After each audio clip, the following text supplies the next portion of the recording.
जय नारायण बच्चों, हम लोगों ने संधि के पहले भाग में संधि की परिभाषा, संधि विच्छेद, संधि के भेद, स्वर संधि से स्वर संधि के प्रकार, दीर्घ संधि, दीर्घ संधि के कुछ उदाहरण, गुण संधि, गुण संधि के कुछ उदाहरण, वृद्धि संधि एवं वृद्धि संधि के कुछ उदाहरणों से परिचित हुए। बच्चों, आज कुछ बची हुई स्वर संधि के विषय पर हम लोग चर्चा करेंगे।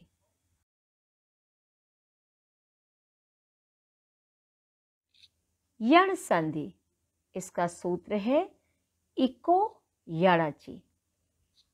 इसकी परिभाषा है, यदि छोटी ई, बड़ी ई, छोटा ऊ, बड़ा ऊ या री के बाद कोई असमान स्वर आए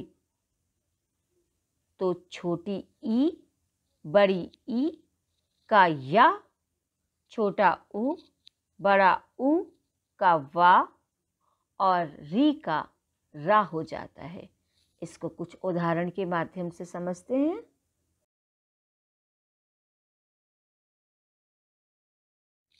बच्चों, अब यण संधि के कुछ उदाहरण देखते हैं। जैसे यदि धन अपि, अर्थात यद्यपि। अब यहाँ यदि से छोटी ई और अपि से छोटा आ। अब छोटी ई धन आ मिलकर बन गया या। इस तरह यदि धन अपि शब्द मिलकर बना यद्यपि। इसी तरह इति धन आदि, इति से निकला छोटी ई और आदि से निकला बड़ा आ।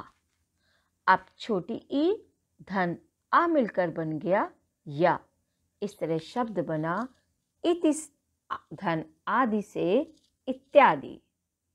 देवी धन अर्पण, देव्यर्पण। देवी धन आगमन, देव्यागमन।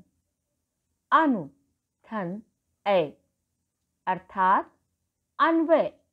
अनु से छोटा उ और ऐ से छोटा आ, तो उ धन आ मिलकर बन गया वा।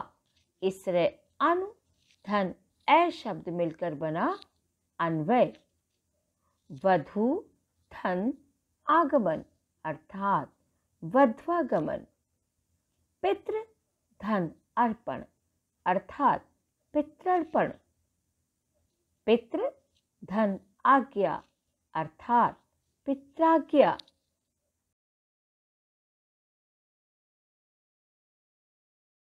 आयादि स्वर संधि, इसका सूत्र है एचो ऐ वायावह। इसका नियम या परिभाषा इस प्रकार से है, यदि ए, ऐ, ओ, औ के बाद कोई भी स्वर वर्ण हो तो ए, ऐ, ओ, औ के स्थान पर क्रमशः अय, आय, अव और आव हो जाते हैं। अयादि का अर्थ होता है अय, आय, अव तथा आव। इसीलिए इस संधि को अयादि संधि कहा जाता है।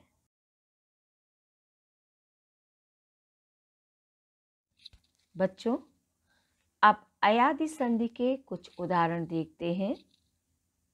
जैसा कि आपको पता है कि ए के बाद कोई भी स्वर वर्ण हो तो ए का अय हो जाता है। जैसे ने धन अनम, अर्थात नयनम। अब यहाँ पर देखिए, ने यानी यहाँ से ए निकला और अनम से छोटा आ। अब ये ए से अय बन गया, अर्थात ए के बाद जब सामने एक स्वर आया तो ये ए अय बन गया और इसीलिए ये शब्द बन गया नयनम। इसी तरह मुने धन ए अर्थात मुनये, यहाँ भी मुने से ए निकला और धन ए, अब ये शब्द बन गया मुनये। शे धन अनम अर्थात शयनम, हरे धन ए अर्थात हरे।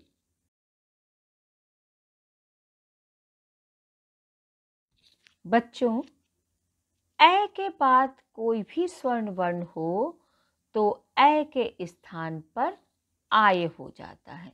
जैसे इसके उदाहरण देखते हैं।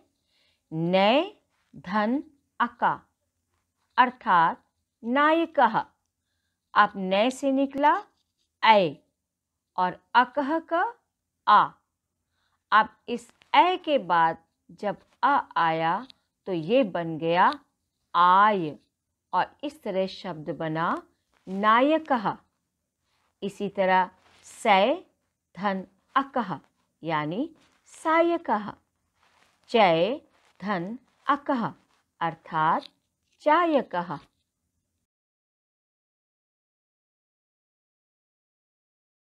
बच्चों, अयादि संधि में यदि ओ के बाद कोई भी स्वर वर्ण हो तो ओ के स्थान पर अब हो जाता है।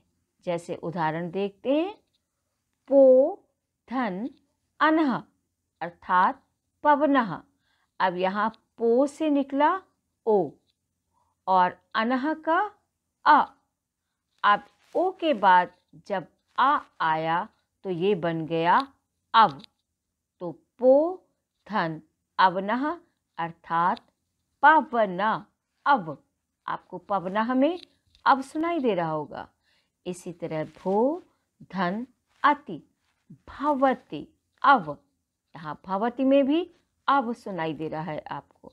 इसी तरह भानु धन ए अर्थात भानवे, भो धन अनम अर्थात भवनम, साधो धन ए अर्थात साधवे, तरो धन ए अर्थात तरवे।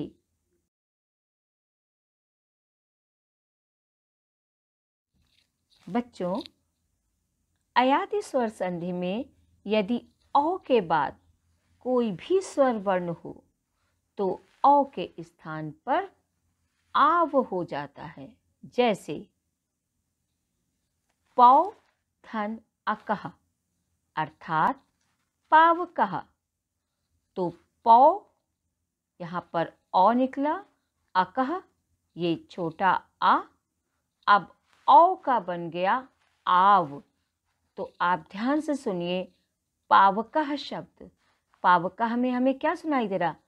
आव, पाव, पावकः अर्थात पौ धन अकः अर्थात पावकः। इसी तरह उभौ धन एव अर्थात उभावेव। इसी तरह भौ धन उकः अर्थात भावुकः, धौ धन अकः अर्थात धावकः।